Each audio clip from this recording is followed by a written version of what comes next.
Hello everyone, welcome to episode 2. Thyroid we'll be talking about today. These couple of issues I've had to go through. When I turned 40, I realised that I had a underactive thyroid, something that a lot of my friends suffered with, mainly women.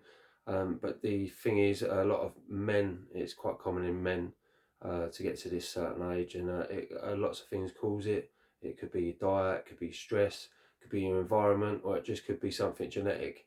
So I just wanted to put together all the things that I've kind of like been through, these symptoms and the things that I've done to kind of like get it running to a normal level. I know I was speaking to a woman just the other day, and she said she's on like 200 micrograms a day.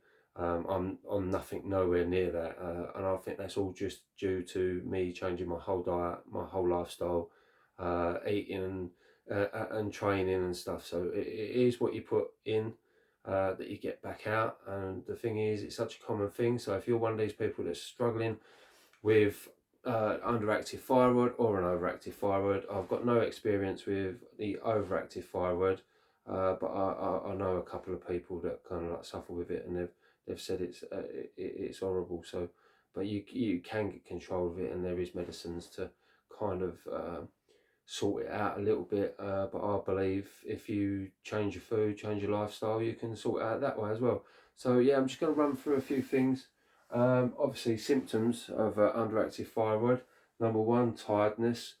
I mean tiredness in a way where like you get up, you've had 9, 10 hours sleep, and you're still absolutely fatigued. You're just so knackered that you just don't want to know from no one, nothing. You don't want to go work, you don't want to do anything, you don't want to be around the kids, you don't want to be around anyone or do anything. It's really, and it's kind of like a continuous thing.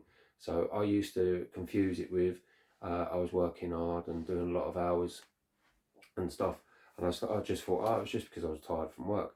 I'd get home on a Friday and I'd just sleep all weekend, and everybody'd be like, oh, what's the matter with you and that. And then it kind of like it caught up with me as soon as I got to 40. Went had a blood test and found out it was actually a low thyroid that was making me feel the way that I was feeling. So weight gain is another thing. I was always fit and healthy, and then I started putting on the old love handles and stuff, and the bits around the midriff and that, and I always had a six pack and things.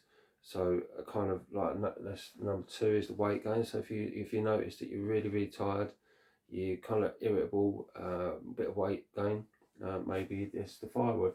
Depression, this obviously comes with because you're tired, then you kind of adding weight on, you get a little bit depressed. And sensitive to the cold, hands and feet mainly. You don't matter what you do, your hands and feet are just cold. You always be cold. Everybody else in the house is saying, no, it's red hot in here, and you're saying, no, my hands and feet are freezing. I am so cold. So sensitive to that. Dry hair and skin. So mainly these bits here and here. So look for that if you've got all this dry skin around here and it's a bit flaky and stuff. So look out for that. Muscle aches and pains. Obviously, if you go down to the gym or you go on a bike ride or a run or something, and you come back and you're aching more than usual, and you're kind of like not recovering properly. So that's just your body's way of telling you that like the underactive thyroid is not doing its job. It's not putting nutrients and things where it's meant to be. Metabolic rate maybe down and that. So have a look out for that. Loss of sex drive. So nobody likes that. So yeah, that's number 7. Brain fog. Thinking is sluggish. This is a real big thing. I always notice straight away because like I'm pretty much focused a lot of the time, and if my thyroid goes below a certain level now, it's kind of like one of the first things that hits me. The tiredness will come after the brain fog, and it's kind of like someone will ask you a question and you kind of like go like, and you just, that's the brain fog at the side of it, so things are not working properly. So yeah, high blood pressure. So it's like a domino effect. So I talked about the high blood pressure in episode 1. Obviously, it's kind of like it's an ongoing thing. So it starts off with a thyroid. The thyroid's low. In my case, it was because gluten was blocking my thyroid receptors. But will be doing another episode about gluten, about like my journey through that as well. And it was just like a complete domino effect. So the gluten was blocking the thyroid. The thyroid weren't working properly. I couldn't go to the gym because I was so tired, and then all of a sudden I started getting high blood pressure. So it was all kind of like related, and it was all started from something that I was eating, not what I was actually doing or hereditary or any of them things.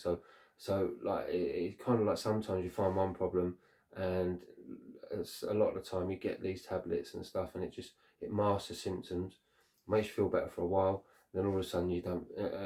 The idea is, the reason I'm doing these videos and that is to try and get to a very, very root problem. If you get to the root problem, you can change your life and you'll feel so much better for it, and you don't have to take loads of drugs. And when you do start taking the drugs, you're always going to go back next year, 2 years, 3 years, and then they're going to give you stronger ones, because obviously it's still not working properly. Everything's fighting against each other. So just find a root problem. So jaundice, yellow skin, it's kind of rare. You've really got to go kind of like go the whole hog without going to the doctor for a long time. Just totally ignore it to kind of get to that. Increase in cholesterol.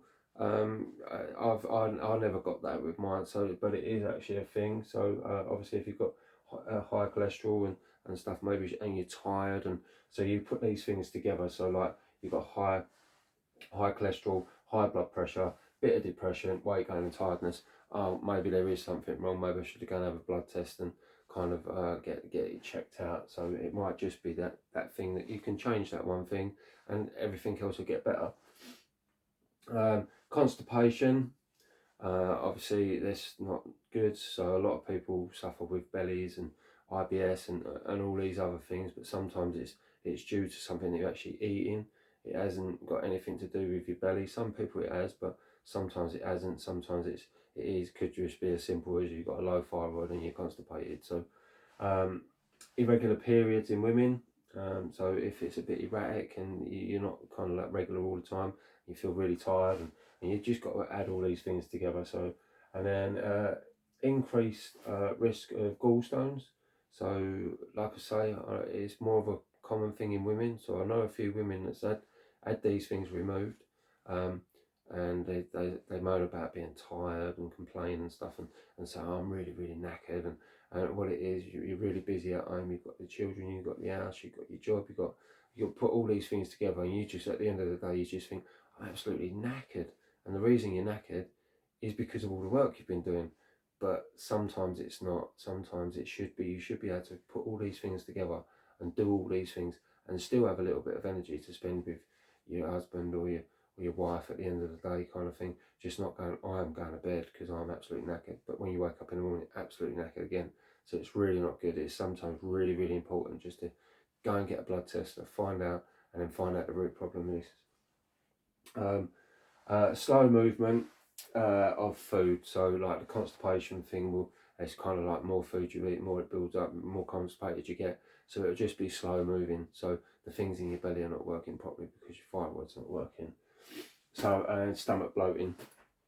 Obviously, sometimes it could be something totally different. It don't have to be the low thyroid. It could be that you're gluten intolerant. It could be lactose intolerant. It could be just something that upsets your belly and makes things bloat up. So it's kind of just be aware of them other things. So thyroid symptoms of an overactive thyroid is a little bit different. The first one is anxiety and nervousness, because obviously everything's speeded up. So you kind of everything's speeded up. You've got high pulse rate, and so that's a giveaway if your pulse rate's kind of like high all the time. If you've got like a machine indoors and you're doing blood pressure checks or whatever. So anxiety and nervousness, obviously, because everything's overworking. Mood swings.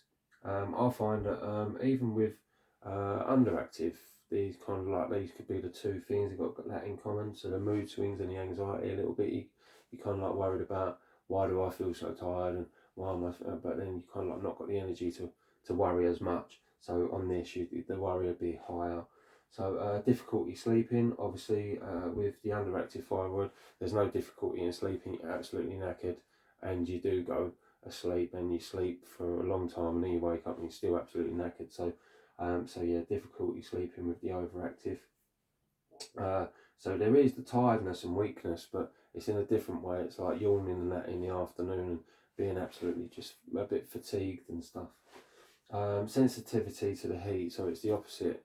So everything's over. So you're overworking and you're hot and so, and then swelling in the neck.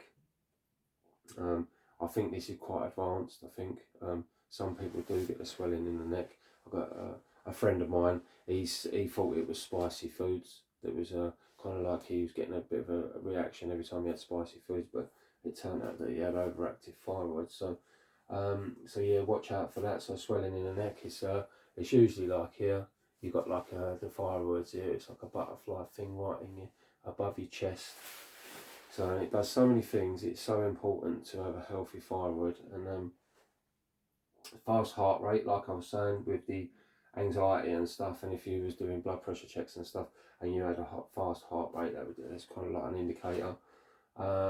Twitching or trembling. Obviously, if you kind of like running around like this anyway, you're going to be a bit twitchy, aren't you? So yeah, so there's a weight loss.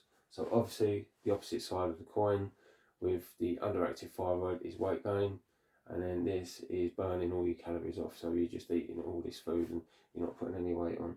So, and then skin thinning. So if you look like your kind of skin is getting to a point where it's just thinning out a little bit. So yeah, if you've got any of these things, I'd say just go to your GP, book in a blood test, or you can get a blood test online nowadays. They cover the whole thing, so it's a good idea if you're 40 and you're thinking there's nothing wrong with me and stuff. It's just a good idea to maybe just get all these, get it checked, and then you can kind of like start sorting the problems out and trying. The best thing to do is like I'm always in for information. I work on feelings. I don't work on what the actual doctor tells me. They tell me something's wrong. I'm like, okay, they're wrong. Something's wrong with me. So in that respect, it's good for checking stuff. But the actual what's causing it, that's what I want to get to. So over the last 5 years, that's what I've been doing. I've been studying my own body about feelings and stuff. So they're dealing with equations. So they'll say, oh, it takes this amount of this. For instance, I'll take levothyroxine. So they told me to take 25 micrograms every day, and on their records that show when I have a blood test, that's how much I should be using, but it doesn't make me feel good. So I'm dealing with my feelings. So every time I go back to them, they say, "Oh, right, it's just maybe a little bit under or something," and I say, "Yeah, but if I do any more than what I'm doing, it's over." So then I started doing it through diet and stuff. So and when I do it through the diet, it just protects me against having a low thyroid, so it keeps it up to level. So, and then I only have to have a little bit of this medicine. So rather than a whole tablet that makes me feel not right, it makes me feel like I was overactive, like so I would be racing around, fast heart rate and stuff, and then I'll be feeling panicky, anxiety, and all that, and that's no good. I can't live my life like that. So when or if you do get these tablets from a doctor, try and start off on a little dose at first, and work backwards.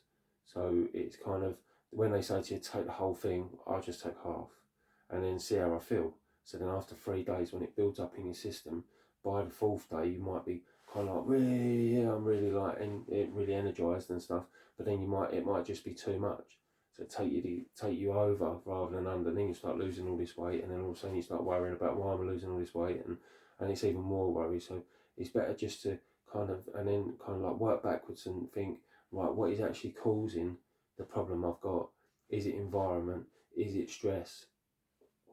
Is it the food I've been eating? Because I'm going to go through the foods and stuff that you should be eating and the foods that you shouldn't be eating. So there is actually foods out there that we are eating every day that we think are healthy, which are obviously healthy, but they kind of like block the receptors and make the thyroid not work properly. So there is a lot of foods out there that if you've actually got a thyroid problem in the first place, that could be caused by stress. So like mine's like stress and gluten and stuff. So I was consuming gluten, but then I was getting inflamed. Then thyroid receptors weren't soaking up the goodness, and then I was getting stressed, and then more stress, and that just burns it out anyway. So it's kind of like it's an on thing. So you have to work backwards about like, well, when was I stressed? Was that what was I eating that day? And that's what I mean. Just try and work yourself backwards, and then you'll find the root of the problem. Stop the root, get rid of that, pull that out, and then you can move forward, and then you can like live a really good happy life. Whereas before it'd just be miserable, because if you just go to work and you're absolutely knackered all the time, and you've got no energy, and all you want to do is sleep all the time, or the other side of the coin is that you've got all this anxiety and running around and all of that, and that's no good for you either. So if you find the root of the problem, pull that root out and then start again. So moving on, things to help with an underactive thyroid. Obviously these are the things I've had experience with, so I will comment on these things. The overactive thyroid, I've done a little bit of studying, and but I've got no experience with that. So for me myself, number one is obviously the medication, like I was saying, levothyroxine. Like when I first got it, I listened to the GP, like everybody does, and I took the whole tablet. So at first it made me feel really great, and then after about 3 or 4 days, I was speeding out my head, and I just didn't feel right at all. I just felt so bad. So I kind of like started cutting it back myself and stuff. So it did actually work straight away. It did do the trick, but it's kind of like then I had to find this kind of balance about what was working and what wasn't working. So, and the research that I've been doing, obviously, about food and stuff, is so important. Food is just so important for this underactive thyroid. Um, so I eat liver twice a week.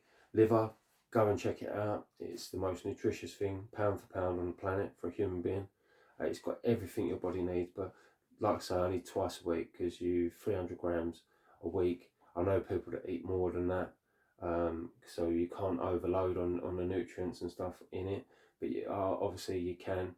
But like I say, I just have it twice a week, so that sorts me right out. So exercise. Exercise is key here. It's a key thing. Even if it's just walking, get your body stimulated. So walking, bike riding, swimming. It doesn't have to be the weights, and some people that are not into the bodybuilding and stuff like that. If you're a bit of an older person and you can't really do that, maybe go for a walk. And if it's raining and stuff, maybe get yourself a little treadmill and stuff. They're pretty cheap nowadays, some of them. The walking ones are anyway. So yeah, and just try and move more than you're actually seated. So this exercise is key. So Brazil nuts. Brazil nuts are so high in selenium. It's such a protector of the thyroid. So 3 Brazil nuts every day. If you go training, I have mine after training with my protein shake and stuff. So yeah, so Brazil nuts, brilliant things. Cashew nuts are in there as well. So but they're not as high in the selenium as the Brazil nuts. So tuna, sardines, and eggs, they're all high in protecting. They've all got loads going on naturally to protect the breakdown, and they help the thyroid take up nutrients, so they don't block anything. So and then you've got zinc, vitamin D, vitamin B12, magnesium, iron. All of these things are highly important. So I don't mean just taking tablets and stuff. Try and look at food that actually contains these things. So like your tuna, your sardines, your eggs, they're kind of like got all of these things going on in there. You've got your steak and stuff with your iron, and then like I say with the liver and stuff. So like just do a little bit of research and just Google, how it is online. Just go online and say what foods are best for a thyroid, or what foods are best for iron, or so, and just like it's just a bit of research. Just take a little bit of time, try and understand what your body's doing, and I'll guarantee you feel so much better. So, like I say, stay away from gluten. Gluten is they're just putting it in everything. It's in so many products. It's ridiculous. It's like, even when they make a loaf of bread now, they put gluten and everything in the bread itself. So it's in the grains, in the seeds, and whatever else. They ground it down and everything, and then they actually spray it on the loaf afterwards as well. So they call it wheat protein, but it's not. It's actually gluten. So these are like these 8 different proteins all in one. And it's kind of just sprayed all over your bread, and then you go, it's in your takeaways, it's in your donuts, it's in lots and lots of processed food. They even put it in. It's in alcohol, it's in toothpaste, it's in creams. It's just everywhere. So but if you've got a low thyroid, 9 times out of 10 it's probably because you're eating gluten and you shouldn't. So yeah, so fresh fruit and veg, Just fresh, just meat, potato, veg. It's go back to the old school, the old days. It's not broken. It definitely works. Me, I've had my struggles. Uh, I don't eat takeaways anymore, and I think because I can't, because they've all got gluten in them anyway. So I'm gluten free, I'm lactose free. There's loads of foods that I don't eat, but the foods that I do eat, I've got everything in them. So everything I was left with is so nutritious and really really good for you that I've like over the last year I've not had any thyroid issues, and that I've kind of like got to the point now where it's so I've pinpointed everything. So I found out what was causing the thyroid issues, gluten, and then I had a little bit of a bellyache and all that to go with that. So I sorted all that out. But in the other episode on gluten, I will cover that. Really, really going to go in depth. It's probably going to take me a couple of episodes to go through everything about gluten because it's such a big thing, and it's such a problem for people, especially if you've got a low thyroid. So go and look into that. Obviously, the overactive thyroid is number one. Medication again. They do give you this medication that kind of like reverses it and slows it down, or blocks receptors, or it does something. So I'm not sure about that. So obviously the medication, coffee or tea without milk. So you've got got your salt in there, you've got your egg whites in there, you've got your fresh fruits, you've got unsalted nuts and butters. So and then oats, potatoes and honey, maple syrup, iron, selenium, zinc, vitamin D and calcium. So they all help with an overactive thyroid. So obviously with the foods and stuff, because I've not got the experience with the overactive thyroid of things, I'd say like you've just got to go looking for these. So obviously you're not going to have a whole egg because there's something in the yolk that upsets the overactive thyroid side of things. So again, it's all about food again, medication and food. So right, so foods to avoid are almonds or almonds, if you want to say, if that's so almond butter, almonds naturally, anything like you get your little pastry cakes and stuff, you bake well tarts and all of these things. So just try and eliminate that out of there. So bacon, broccoli, cauliflower, corn, flax, gluten's massive, so get that out straight away. Cow, peaches, peanuts, sodas like your soft drinks and stuff, strawberries, unfermented soy and wheat. And so like the wheat will come under the gluten anyway, so just try and eliminate. They're the 15 foods to take off your list if you've got hypothyroidism. So obviously there's quite a few things that we rely on there, and just take them out. So there's, once you take that wheat out and the gluten out and all that, that leaves you with not a lot of kind of, it makes you think like you haven't got a lot of choices, but you have actually. It's getting better with the foods and the breads and stuff, but I tend to just try and go real back to the basics, and it's meat, potato and veg, fruit, get all that in there. There's nothing wrong with any of them. You get the gluten-free oats now, they're 100% gluten-free, so you've got your oats in there, you've got your meats in there, you've got, so, and like I say, it's and all you're left with is all really really good nutritious food. So 15 healing foods that are good for your thyroid are seaweed, Brazil nuts, chicken, beef, salmon, oysters, eggs again, shellfish, berries, spinach, pumpkin seeds, apples, sardines, chia seeds and avocado. So obviously in that list there's so much stuff that you've got there that you could, like, you just, for instance, beef, potatoes, veg, bit of gravy over the top, gluten-free gravy over the top of that. That's lovely. You've got a perfect meal there, ain't you?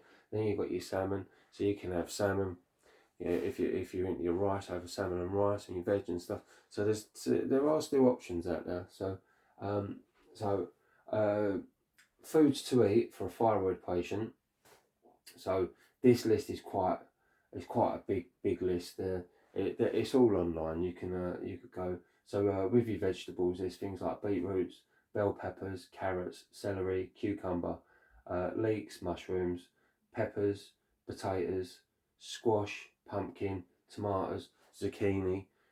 So there are lots and lots there. So like obviously, if you was cauliflower, broccoli, all these leafy green vegetables, they kind of like acting as uh, taking the power away from your thyroid. Whereas everybody would have thought, oh, they'd be pretty good because they're healthy and stuff, which they are. But if you've got a thyroid problem and the glutens actually give you the thyroid problem, so that's what I mean. You've just got to work backwards. So what is it that I've been eating? Because you might be eating healthy food, thinking that it's doing you some good, but it's not. It's making your condition worse. So like I say, just try and work backwards. Um, Herbs, black pepper, chilies, garlic, ginger, cinnamon, turmeric, peppermint, parsley, rosemary.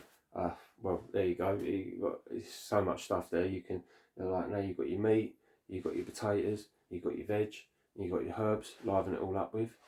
What could go wrong? Animal products, like I say, chicken, turkey, beef, lamb, eggs. It's great, loads of nutrition in there. So your life's not over yet. You ain't got the things you've got to take out is that processed stuff. And a lot of people say, oh, it's so, but as soon as you stop the processed stuff, you feel so much better. It's ridiculous how much better you feel. Your skin gets better, you feel better, you get loads of energy. It is just it's such a good thing. And it should be taught to everyone really, because there's so many people out there, billions and billions of people that are kind of underactive thyroid, overweight, not got good health, not feeling good.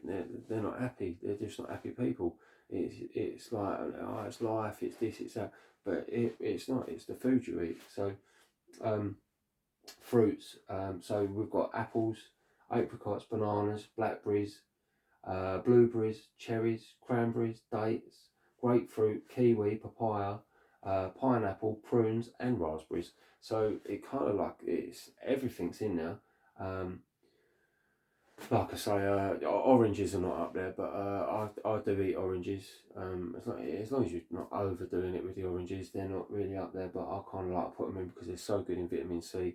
Kiwi, another really, that's up there, but that's so good for vitamin C as well. So there's actually more vitamin C in a kiwi than what there is in orange. So if you don't know that, you do now. So fish, sardines, and red salmon. So they're really good. Obviously, they're the ones that are high in the calcium and stuff. Beans, so you've got your black beans, you've got your lima beans, you've got your mung beans, you've got your pinto beans and your split peas. They're all good. Then you've got your grains, you've got your buckwheat, your brown rice, your wild rice. So if you can try and get all them in there. Oils, coconut oil, always cook with coconut oil. That's all I use. And olive oil, I only use that as a dressing. I never cook with olive oil. Rapeseed oil and sunflower oil, I only use them as dressings as well. I don't really use sunflower oil that much, but and then raw butter, get that in there as well and cook with that as well. So and your nuts, like I was saying before, Brazil nuts are so good. You've got hazelnuts, cashew nuts are really good as well. They're all really good. So obviously, for a few years I struggled with this underactive thyroid, with this situation. I felt so terrible that I felt like I didn't really know where to go, and obviously I went to the doctors in the end because I felt so terrible. But kind of like I never really thought that it would be actually the food that I was eating, and it's such a big thing. All the foods I was eating at the time, I was doing a lot of bodybuilding and stuff, and a lot of the foods I was eating, I was actually thinking that there's kind of like I was healthy. I was eating like the broccolis and the cabbage and the chicken and the potatoes and the veg and the rice and then getting loads of oats in and stuff and all that, and it was all had loads of gluten in it. It was all like messing up my thyroid and without me even knowing it. And like I say, for the last 5 years, I've actually just been getting this down to a point where I feel absolutely so much better. It's with I found that kind of like every time I reached out, kind of like I had to do a lot of research, and it just wasn't all in one place. Like this video is out there to help people. If you are struggling with an underactive thyroid, don't think it's the end, because it's not. Just try and make that change. If you make that change and you do all the things here that I've said today or that I've covered, you will see a positive change in your energy levels, in the way that you feel, the way that you interact with your family and your friends and your children and stuff. It'll just make things a whole lot better. So yeah, go away, try and do some little bit of studying, try and get like what you like. Don't do like I say. There's lots of things that I can say that I like this. Put this with that and this with that, and it might not work for you. It might not be what you want.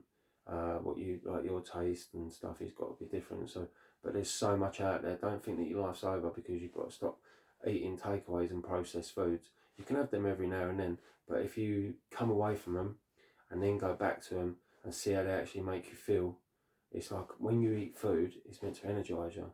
It's meant to give you energy. But I've noticed, like when I'm around people's houses now, they're eating pizzas and Chinese and stuff, and none of them can move. None of them are energised from it. It's just like, well, why would you even eat that stuff? But I used to do the same, obviously, but now I've seen the light and how bad it is actually for you.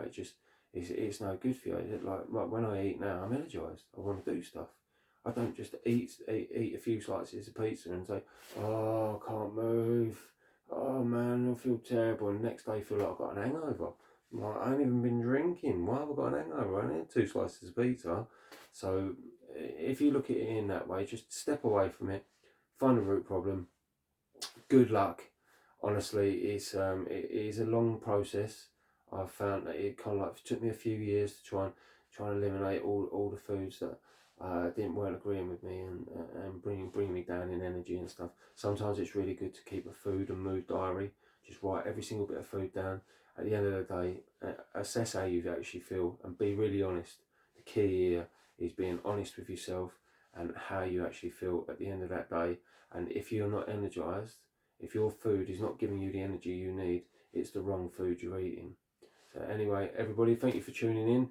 Thank you for watching, and I'll be doing a few more episodes on covering a whole lot of things. But yeah, I look forward to seeing you all again. Take care. Bye bye.